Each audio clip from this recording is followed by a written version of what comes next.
Good afternoon, Mark Sudduth, HurricaneTrack.com here with your hurricane outlook and discussion for Tuesday, the 26th of July. Taking a look at what's happening in the Atlantic Basin. Nothing over the next 5 days. Outlining it for you in case you can't see it. Yeah, it's nice and quiet out there, and you can see the satellite picture explaining further why that is the case. Hardly any cloud cover to speak of, certainly no convective activity or thunderstorms here in the main development region. Even the subtropical Atlantic up here, very dry, no organized areas of deep thunderstorms. We do have this surface trough, weak low pressure area over the northern Gulf. Some of that moisture moving inland over portions of Texas, where heavy rains once again plaguing the Houston metro area and areas around that vicinity. So be careful if you're out and about there. This doesn't look like it will develop. None of the models are jumping on it, so no worries there. In the eastern Pacific, things stay busy. Georgette weakens down to tropical storm strength, while Frank becomes a hurricane. This will be very brief, and this becomes the fifth hurricane to develop in the month of July. 75-mile-per-hour top winds. This will be very short-lived. In the eastern Pacific, another system forecast to slowly develop well to the southwest of the Baja over the next few days. This, too, will move generally west-northwest out into the open Pacific with no further issues for land areas. Satellite picture, this is interesting. You can see very stable air as indicated by all of this cloud cover in here. It's kind of like a blanket of stability.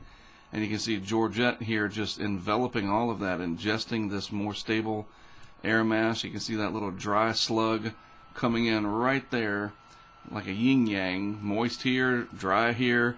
And this will just continue to self-destruct over the cooler water and the more stable air mass.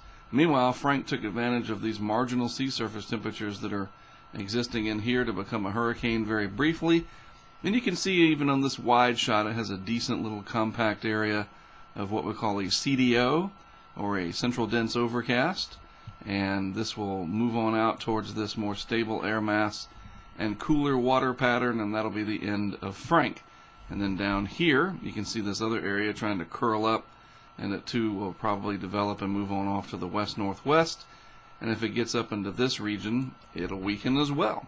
So we may have this big parade of storms, and outside of the flooding impact, which was significant for Hawaii, again, not ever going to downplay the importance of flooding rain and how that can affect people, but outside of the impact of Darby, all of these systems here, fortunately for Mexico, have stayed away from land, of course, with the exception of Darby. Now, again, want to remind you, we basically are here in the scheme of things, climatologically speaking, and we have a long way to go before the peak of the season around the mid part of September, and that steep climb will begin here as we get into early August, which we're still a few days away from. Right there is the 1st of August, so still some time to go. And climatology is very important. July typically very inactive for a reason. Pressures over the Atlantic generally higher. We have the Saharan air layer coming off of the Sahara Desert here, where it's very hot and dry and stable, and that air gets ejected out into the Atlantic. Not only is it dust laden with suspended particulate matter in the atmosphere, but this is also warm air, and that doesn't really support development. You have to have cold air over warm air, tropical juicy air, so that that air can rise into the colder air. We call that instability, and we really just don't have a lot of that during the month of July, and that's why the hurricane season has this shape. This is all of the preconditioning area right here, and this is when everything really starts to peak and bubble and boil and all those other things that you want to, the analogies you can throw at it, and we're just not there yet. Even here at the end of July, things still take a while. That being said, certainly each one of these tropical waves coming off adds a little bit more moisture. Again, a little bit of shower and thunderstorm activity over northwest Africa, larger pieces of energy over interior Africa. All of these will move across and out over the Atlantic day by day, and we get closer to that ramping up of the hurricane season. And you can even see on the Saharan air layer specific analysis here, less and less of this overall dusty, dry scenario, and you can see that On the left side of the scale is less, on the right side is more, and the heaviest of the Saharan air intrusion into the Atlantic is now well off the northwest coast of Africa, Morocco, out over the Canary Islands, the Cape Verde Islands right here. This area is nice and moist for now. This will change as these big bursts of Saharan air wax and wane, but I think the largest of them are probably over for now. Maybe a couple other big ones to come between now and the end of August, but this is nothing like what we have seen. And again, it's just day by day, things getting a little bit more ripe, if you will, on the vine for something to happen. And looking at the instability, this is the graph plotting the tropical Atlantic instability. The black line here, which I'm going to highlight in yellow, is your climatology, or this is sort of your normal. This is where it should be, with vertical instability reaching its peak here in, actually, believe it or not, in October. Isn't that interesting? And all the way up through that time period, things just get more and more ripe over time, and then it drops off. So what is instability? Again, that is the ability of the atmosphere to produce convection, as one way to look at it.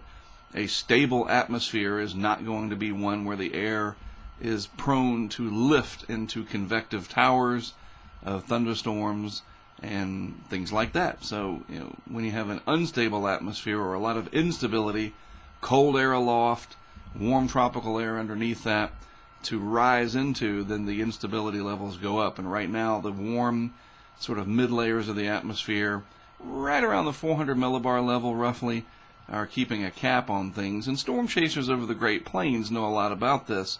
When the atmosphere is capped, you have warm air over warm air, and you just generally don't have any mechanism for lift.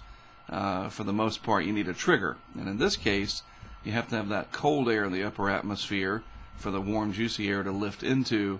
And so the squiggly line here looks like a Richter scale is the observations. And you can see vertical instability is below normal, but it's not way down low. We don't see it down here separated by several standard deviations away, statistically speaking. It's below normal, absolutely.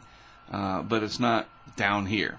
And we've seen that before where it was paralleling, but it looked like this. It was just crazy. It was like, that's just nothing going to happen. And you've seen here back in the late spring, it did briefly touch on just slightly above normal, made a run for it recently back in June. But overall, it's not too far off the mark.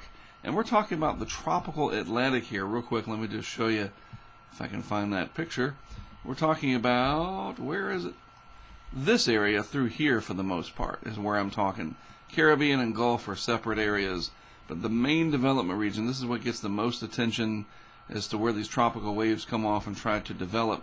That is what this is looking at, and the instability is a little bit below average. On the other hand, wind shear, the other big factor in the tropical Atlantic, was very high for a while, and you can see that the shear values go down and then they come back up. That's the climatology there. Right now, the observation is that the wind shear is below the climatological average here. And it has been generally below average for quite some time since the beginning of the hurricane season. If I can outline this in a little box here in yellow, just isolating here, clearly just a couple of spikes of above normal shear, but even those weren't way up here. They were very low. So the wind shear values are certainly where they need to be. The rest of the pot still has some boiling to do. And people, like I said yesterday, had better be ready. I believe that August and September, probably later August through September into October even, with those warm water temperatures, could set the stage for it to be a very busy season. And let me just say this. Just because something should or could happen doesn't mean that it has to happen.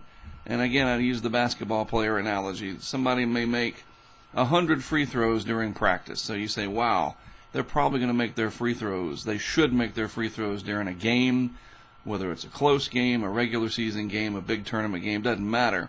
Well, just because he should make his free throws, or her, doesn't mean that they have to.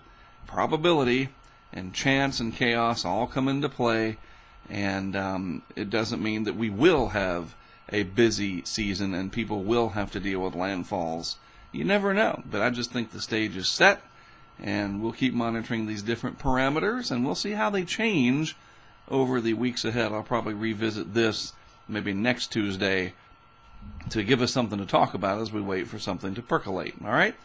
All right, well, that's it for me, from me for this afternoon. Have a great rest of your Tuesday. If you're down in the south and Gulf Coast states where it's just sweltering hot, lots of fluids. I saw somebody complaining on Twitter that there was too much advice about the heat. I was like, well, you never can give too much advice about how to be weather aware.